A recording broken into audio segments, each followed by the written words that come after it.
सगळ्या लातूर जिल्ह्याला आणि धाराशिव जिल्ह्याला एक आमंत्रण आहे. आमंत्रण माझं नाही, आमचं संतश्रेष्ठ ज्ञानेश्वर महाराज संस्थान आळंदी नेवासा, संतश्रेष्ठ नामदेव महाराज संस्थान पंढरपूर नरसी, संतश्रेष्ठ तुकाराम महाराज संस्थान देहू आणि भंडारा डोंगर, हे 6 संस्थानांनी ठरवलंय की चालू वर्षामध्ये ज्ञानोबरायाला प्रगट होऊन 750 वर्ष पूर्ण होतात. त्याला सप्तशतकोत्तर सुवर्ण महोत्सव म्हणतात. सुवर्ण महोत्सवी वर्षे माऊलीचं म्हणून खूप सुंदर उत्सव होणार आहे. उत्सवाचं रूप आहे का, असं पारायण परत ह्या 2 जिल्ह्यात मिळून होणार नाही.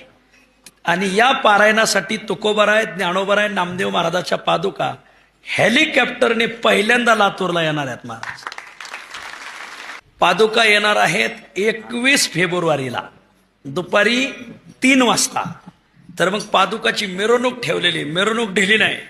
375 वर्षात तुकोबराय आलेत म्हणून मिरवणुकीत दिंडी निघणार, दिंडीत पुढं 375 पताका. वा.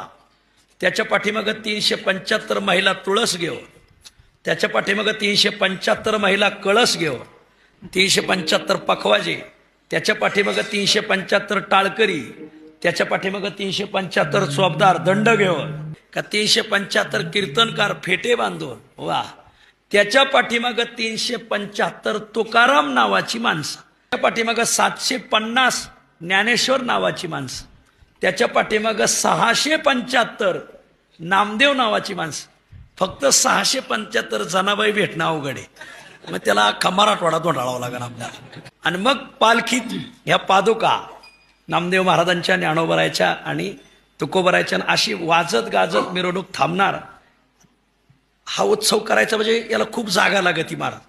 आणि मग आपल्या लातूरपासून MIDC जवळ आहे, खंडापूर MIDC म्हणतात, तिथं जवळजवळ 375 एकरचं पटांगण आहे. काय योगायोग आहे बघा ना.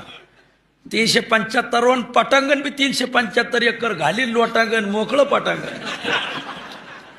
आणि मग त्या पटांगणात एक मोठा मंडप उभा केला जाणार, तिथं पादुका थांबणार. आणि मग दर्शन बरे आपण सगळ्यांनी दर्शनाला. माऊली, आपण इथून 500 किलोमीटर जातो, आता तेच आपल्याकडे आलेत म्हणून आपण सगळ्यांनी हजर राहायचं. माऊली वा, या उत्सवाला हजर राहायचं सगळ्यांनी.